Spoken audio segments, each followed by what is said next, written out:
This next song is the title track. This is called Gold in Your Pocket. I'll be water in your well. In the roots music world, we talk about place all the time.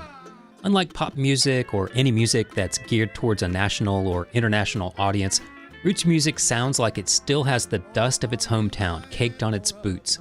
It sings about and sounds like the hills and hollers, bayous and plains, front porches and muddy rivers where it was born. It's easy to think of roots music as staying rooted in these places. Bluegrass from Appalachia, blues from the Delta, Western swing from Texas, and so on. But the thing about those dusty boots is that they don't always stay at home. They ramble too, sometimes very far. And so we get an incredible variety of roots music going wherever people roam. Whether they're displaced, like the Acadians when the British kicked them out of Nova Scotia and sent them to Louisiana, or whether they're following opportunity, like so many Southerners after the Civil War, or whether they spread their influence far from home by touring and recording records, like scores of Hawaiian slack-key guitarists, beginning in the late 19th century. In the 19th and 20th century, workers migrated to the Pacific Northwest for jobs in the timber industry, for example, and a lot of them took their instruments, which included fiddles and banjos, and their songs, which were the same roots music styles that we so strongly associate with places like Appalachia or the Deep South. Over time, the music took on different accents and storylines of the region, remaining easily recognizable as country or bluegrass, for example, but with its own subtly distinct flavor. Klauder and Reeb Willms make their home in the San Juan Islands in Washington State, and their style of country music is on display now, with their live performance of Gold in Your Pocket, title track to their 2024 album, taken here from their set at the Albino Skunk Music Festival in May 2025. With its uplifting lyrics, bright melody, and swinging rhythm, this tune, like many others by Caleb and Reeb, reflects a big part of their musical mission, which is spreading joy and fostering community wherever they go. And oh, the places they go. To Louisiana, to celebrate the music of Cajun and country music legend Jimmy C Newman, to the last frontier state for the Alaska Folk Festival, and to Vermont, where Caleb connected with Noam Pikelny, which led to becoming a guest member of bluegrass supergroup Mighty Poplar, to name a few. I spoke with Caleb Klauder and Reeb Willms on a picture-perfect spring afternoon in Greer, South Carolina, in between their two sets at Skunk Fest, where we touched on all of those travels, both physical and musical, their own region's musical rogue-ness, the raw simplicity and danceability of their take on country music, and the importance of slowing down and being present. That and more awaits you, including more music on this episode. I'm your host, Joe Kendrick, welcoming you to Southern Songs and Stories with Caleb Klauder and Reeb Willms.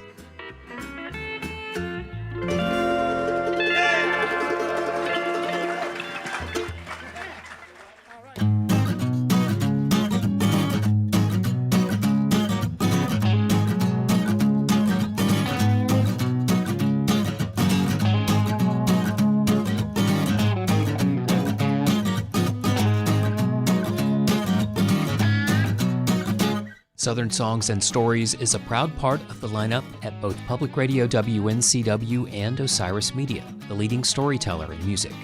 Follow Southern Songs and Stories wherever you follow podcasts, with more at southernsongsandstories.com. You can engage with us on social media. Southern Songs and Stories is on Facebook at Southern Songs and Stories, on Instagram at South Stories, and my YouTube channel is Joe Kendrick NC.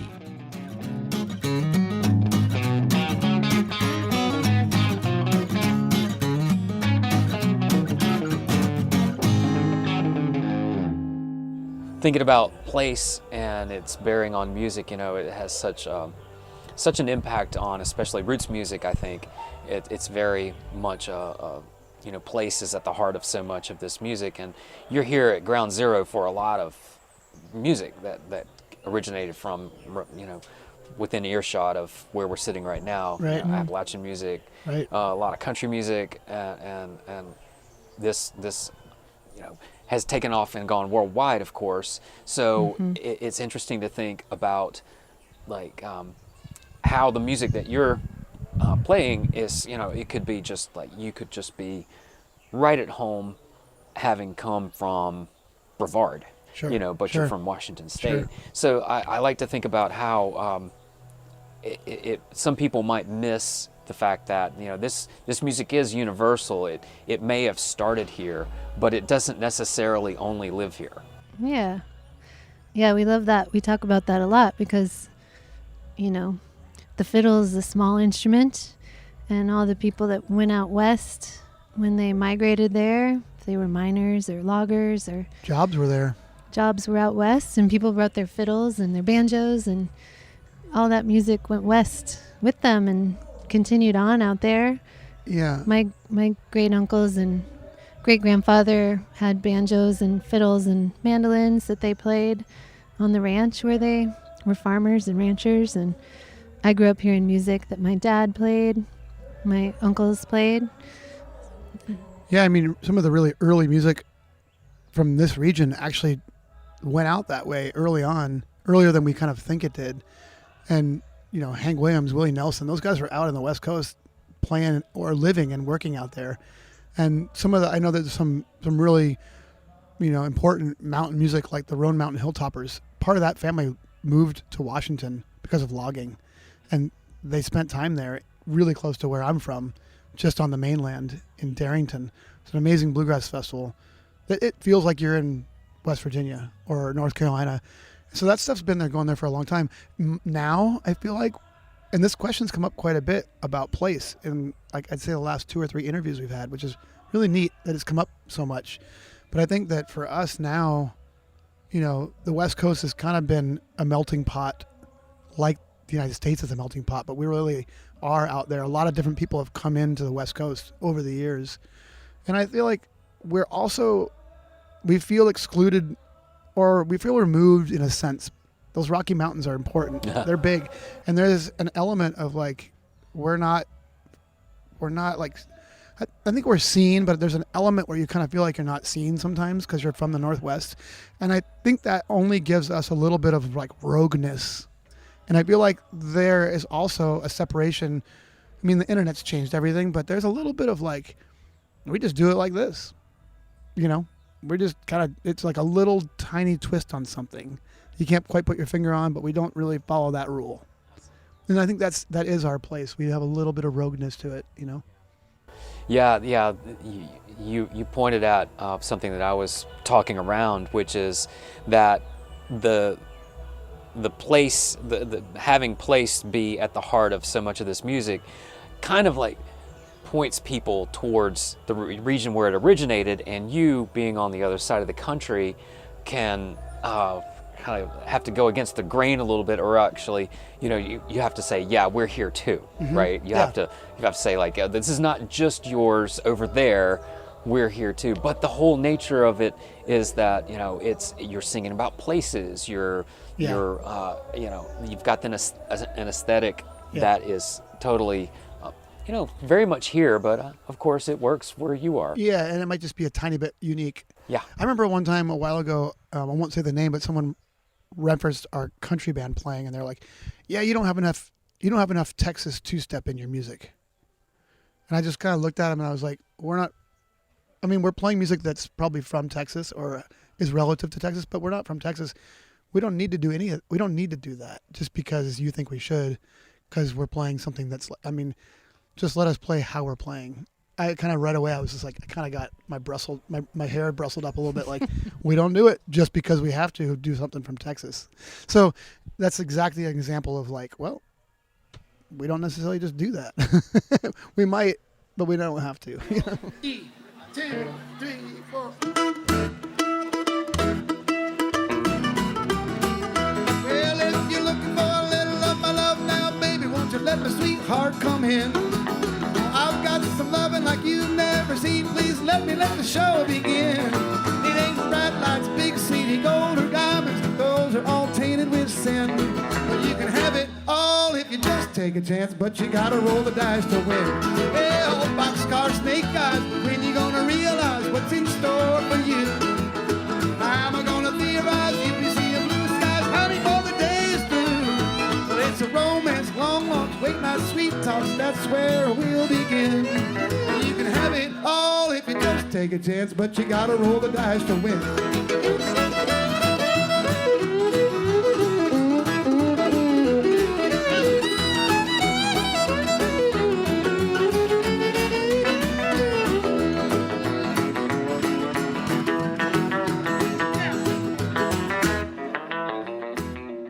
It may not be a Texas two-step, but it sure got the crowd in South Carolina dancing at the Albino Skunk Music Festival in May 2025. That was a bit of a new song by Klauder and Reeb Willms, You Gotta Roll the Dice to Win. Country is at the heart of their music, but as you will hear later in our conversation, they play other styles like bluegrass and Cajun music. That's coming up after we get to the heart of what the duo considers country music. Here's Reeb Willms, followed by Klauder. I think we really think about our music as dance music at the core. We want it to have that kind of energy. Even if we're singing a ballad, we still want it to have some kind of energy and groove. But we definitely think of ourselves as a dance band. I think we keep the music simple as well, so it's not getting into the jazzy elements, and we try to keep things kind of raw. I think that helps us feel like it's country. I think that simplicity is what might be storytelling and storytelling, yeah. Songs about your feelings. But I think we're pushing those, hopefully adding to the canon of what it is to be country, like there's so much country music where it's like sad and lonesome and, we have this song called Sing Me a Sad Song to Make Me Happy. That's like a common theme in country music, but also you can sing these positive, uplifting, happy songs and they can be country because it's dancing music and it's like common themes in people's lives. Yeah, let's do sad songs. This is a song written by a man named Jack Link from out in Seattle. He's passed away and he never did record this song, but we just put it on our new album. It's a song about how sad songs can make us feel happy.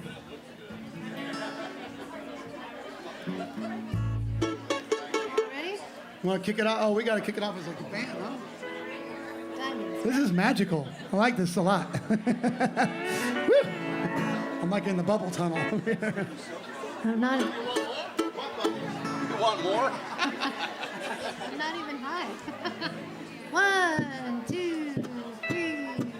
They always ask me why I love to sing a sad song. Don't it bring you down? They want to know. Mister, I don't sing the blues together. I just open up my mouth and let them flow. So sing me a sad song to make me happy. A good old country reaper, that's for me. And take me to a ballroom with a jukebox. Play the song called Misery Loves Company.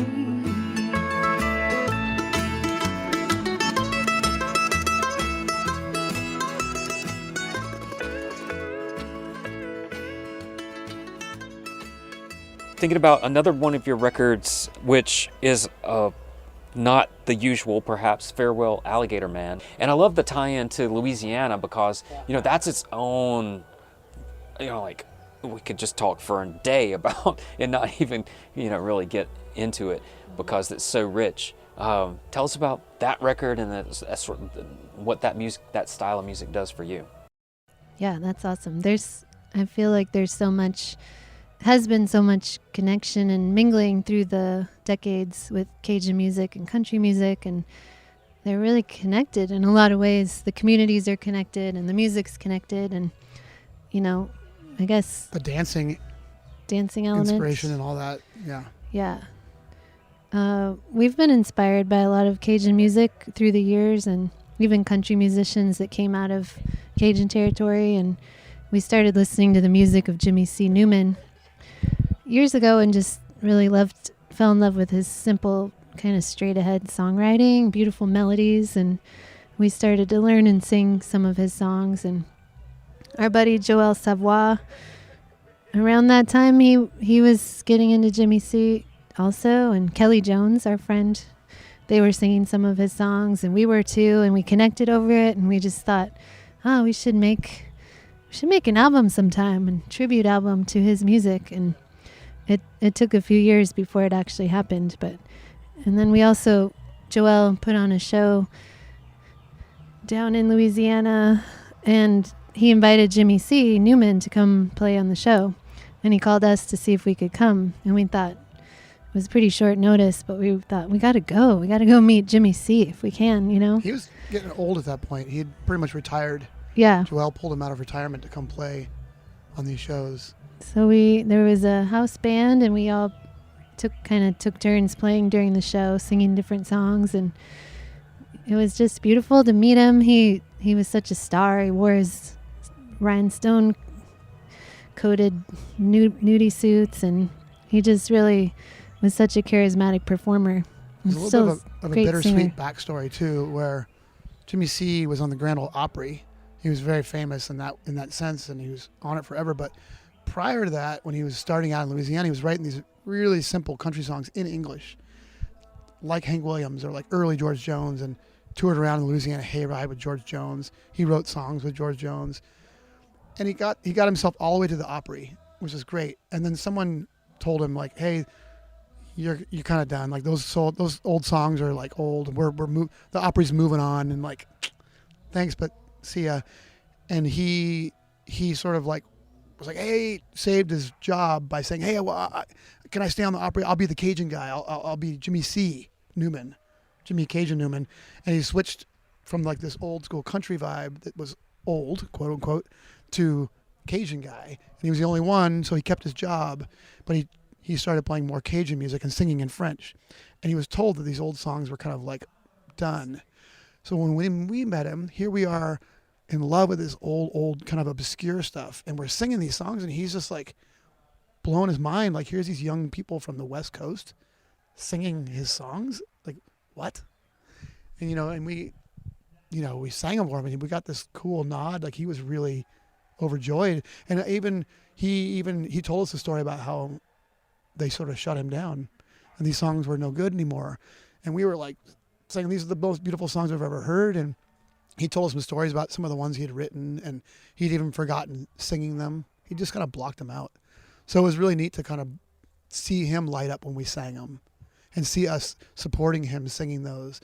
And then he passed, and then we decided to make this tribute because we were all so enamored with his material. And his son, Gary Newman, actually came and played bass on the album, and brought in a bunch of like his old fancy sequin suits, and brought some really beautiful big pictures of him at the Opry just for inspiration while we were recording. And we brought, essentially our country band came in, and Joel playing fiddle, and Kelly Jones, and we just all brought our love for Jimmy C and just poured it into that record. And that's Farewell Alligator Man, because he had a song called Alligator Man. So pretty special. Yeah, we had a great time making that album.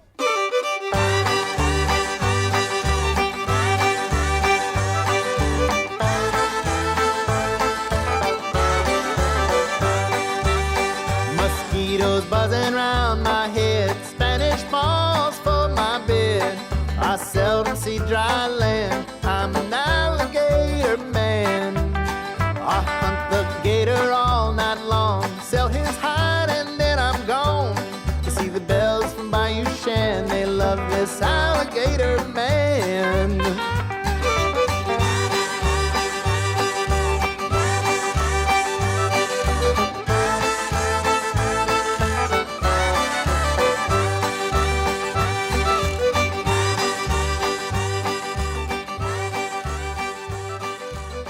I loved your record from last year, Gold in Your Pocket. Thank you. It made my top 10.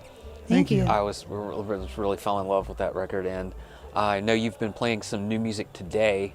I heard one song. Was it Key to Life? Yep. Tell us about that song. Well, as I said, we have a songwriting group that we've been pulled into. Some friends in the West Coast we meet mostly virtually, just to get together once a week, and we meet in person every now and then when we can host. But somebody said one night, one of the meetings we were having, just kind of in conversation, was like, if we could just slow down and like take a break, you could kind of like focus, and like seems like that's like the key, And I was like, that's the key to life right there, at least for me. Like, I'm so busy rushing around trying to pick up everything and catch this and do that sometimes I'm not slow enough just to like be present and be like at peace in that slowness. I'm a kind of busybody person.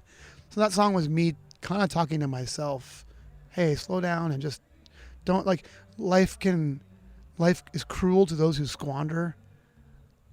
It'll what's the word?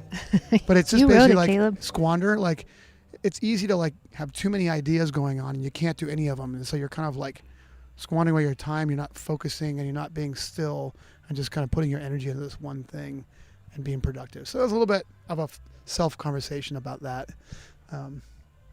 Yeah. Finding the little simple joys in life and just enjoying them and Being present. being present. It sounds like you practiced that, what you preach there. I've been working on it, yeah.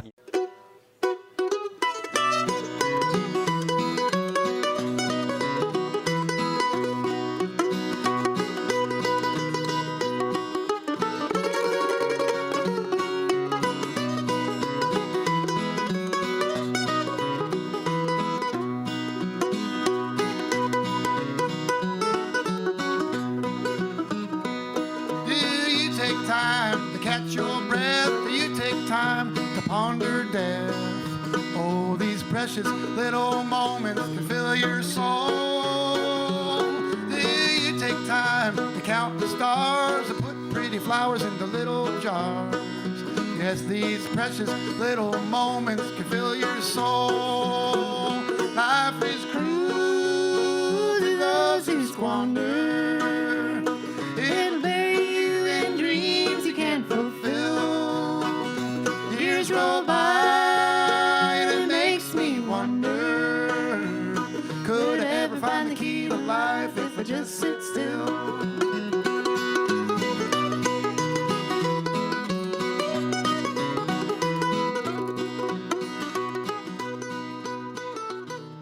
We just got back from a really amazing festival in Alaska called the Alaska Folk Festival.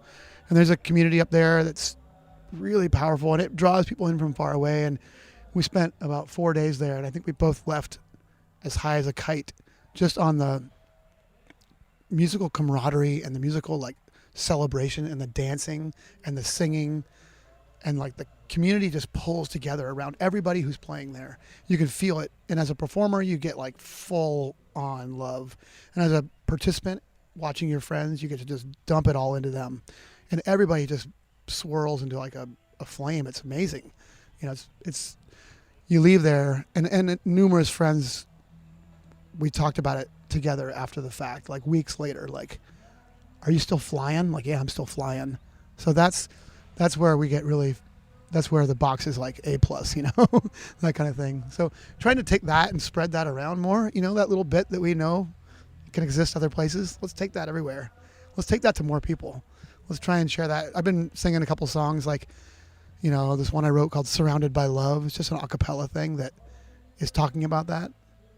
Or the other one I wrote is kind of also a cappella, The Church with No Walls, which is like, this is a church with no walls. This festival is outside. Anybody can come here. We're celebrating. We're having church. We're all singing and playing and we're all convening and like hugging and supporting each other. Those things are referencing all of that stuff. So, yeah. Isn't all music spiritual on one level or another? Tell me about it. Yeah. Yeah, absolutely.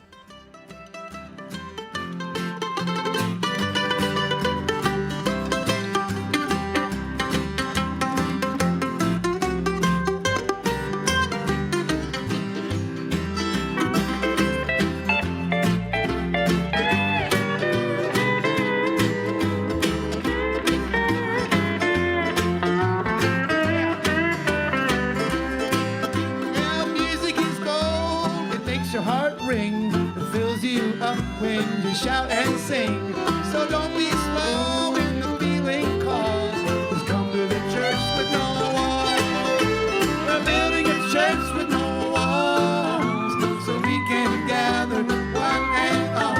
We'll make sure nobody falls when they come to the church with no walls.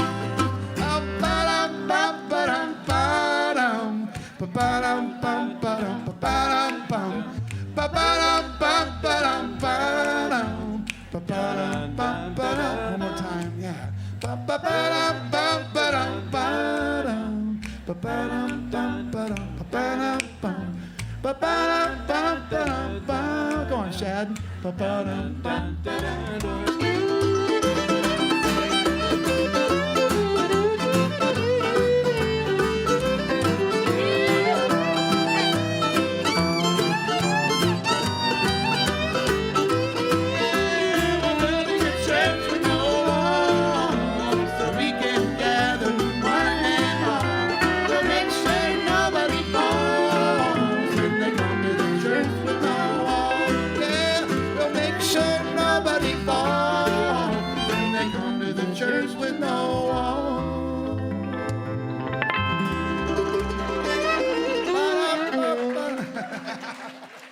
Well, thinking of other collaborative ventures, anything that you have on your radar or you want to do, like you would like to work with somebody, but also I want to touch on your stint in Mighty Poplar.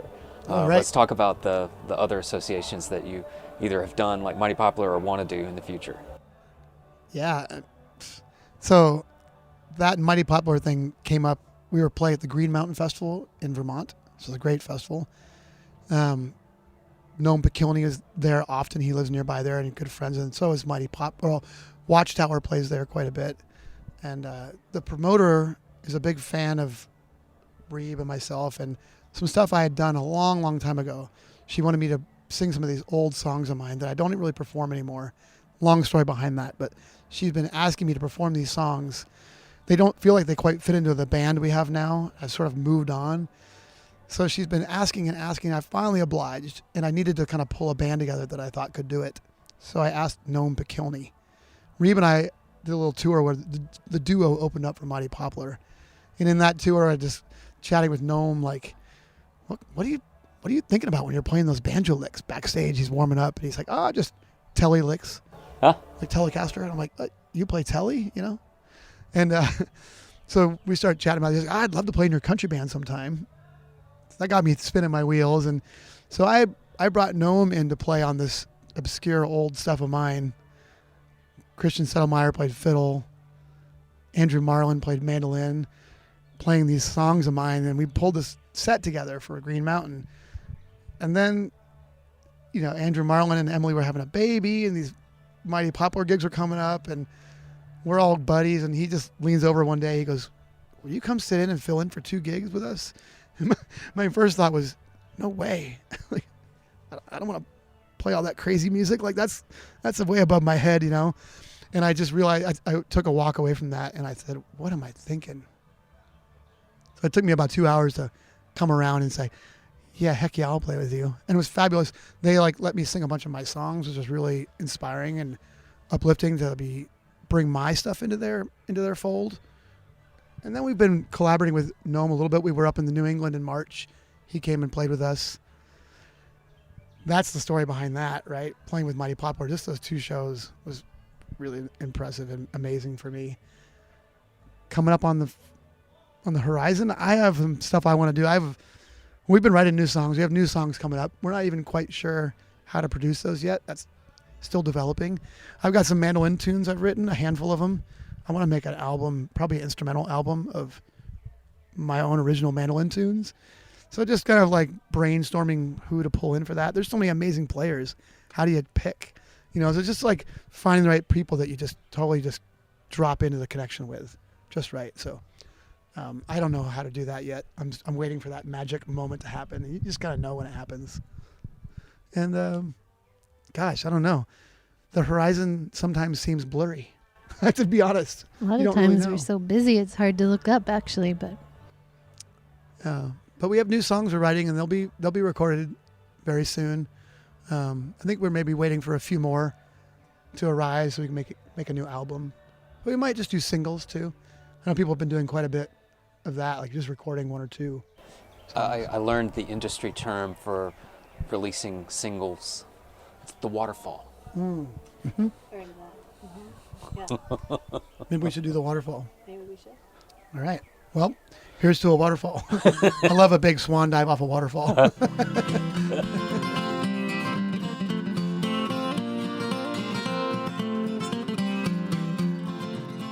ending this episode with the song that leads off Caleb Klauder and Reeb Willms' album Gold in Your Pocket, which also began the first of their 2 sets at the Albino Skunk Music Festival on May 10th, 2025. Their first set was just Caleb and Reeb, while their second set featured their full band with Shad Cobb on fiddle, Mike Bubb on bass, and Rusty Blake on guitar and pedal steel. Did you know that there are over 150 episodes of Southern Songs and Stories available anytime for free, anywhere you find podcasts? It's true. Also, they have a home on my website, southernsongsandstories.com, where there are many more articles and photos to go along with those episodes. You can follow us on social media, at South Stories on Instagram, at Southern Songs and Stories on Facebook, and you can view these episodes and a lot more on my YouTube channel at the handle Joe Kendrick NC. Like to read? We're now on Substack, where you can read the scripts of these podcasts and get updates on what we're doing and planning in our quest to explore and celebrate the unfolding history and culture of music rooted in the American South and going beyond to the styles and artists that it inspired and informed. This series is a part of the lineup of both Public Radio WNCW and Osiris Media, with all the Osiris shows available at osirispod.com. You can also hear new episodes on Bluegrass Planet Radio at bluegrassplanetradio.com. Thanks to Jacqueline Anthony for producing the radio adaptations of this series on Public Radio WNCW, where we worked with Joshua Ming, who wrote and performed our theme songs, and now Elena Dixon, who lends her production skills and soon her voice to our episodes this summer. I'm your host and producer, Joe Kendrick, and this is Southern Songs and Stories, the music of the South and the artists who make it.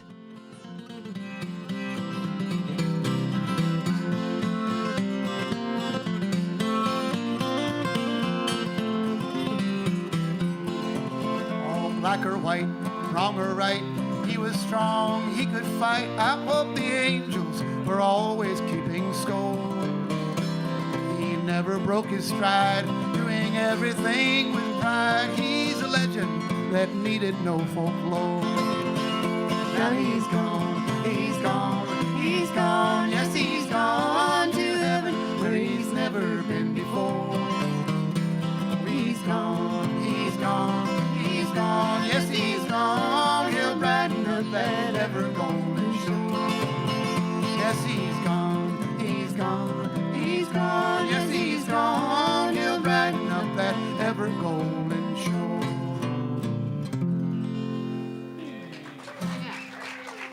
Thanks so much.